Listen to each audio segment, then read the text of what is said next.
ગાંધીનગરમાં મુખ્યમંત્રી ભૂપેન્દ્ર પટેલની ઉપસ્થિતિમાં ભવ્ય તિરંગા યાત્રાનું આયોજન કરવામાં આવ્યું હતું। ભારતની એકતા, અખંડિતતા અને રાષ્ટ્રપ્રેમનો સંદેશ આપતી આ તિરંગા યાત્રામાં મોટી સંખ્યામાં લોકો જોડાયા હતા। આ પ્રસંગે મુખ્યમંત્રી ભૂપેન્દ્ર પટેલે તિરંગા યાત્રાને ભારતની એકતા અને અખંડિતતાની યાત્રા ગણાવી હતી। ગાંધીનગરમાં દેશભક્તિના રંગે રંગાયેલું દ્રશ્ય જોવા મળ્યું। મુખ્યમંત્રી ભૂપેન્દ્ર પટેલની ઉપસ્થિતિમાં ભવ્ય તિરંગા યાત્રા યોજાઈ હતી।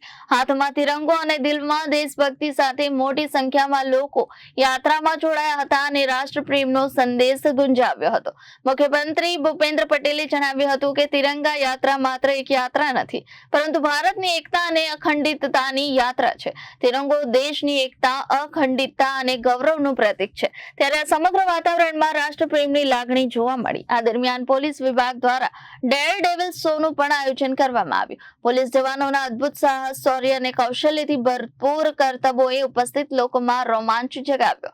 મોટરસાયકલ પર જોખમી અને રોમાંચક સ્ટન્ટ રજૂ કરી પોલીસ જવાનોએ પોતાના શૌર્યનું પ્રદર્શન કર્યું। તિરંગા યાત્રા અને ડેર ડેવિલ શોના માધ્યમથી ગાંધીનગરમાં દેશભક્તિ, એકતા અને રાષ્ટ્ર ગૌરવનો સંદેશ આપવામાં આવ્યો।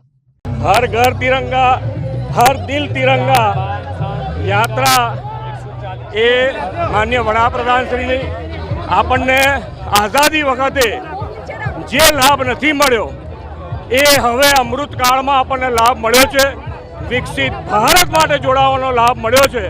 त्यारे आपणे सौ एक राष्ट्र साथे भावना साथे आप मारू भारत ए भावना साथे दरेक जण आ विकास यात्रा में जोड़ाय ए भावना थी हर घर तिरंगा यात्रा शुरू। ब्यूरो रिपोर्ट, जनादेश न्यूज।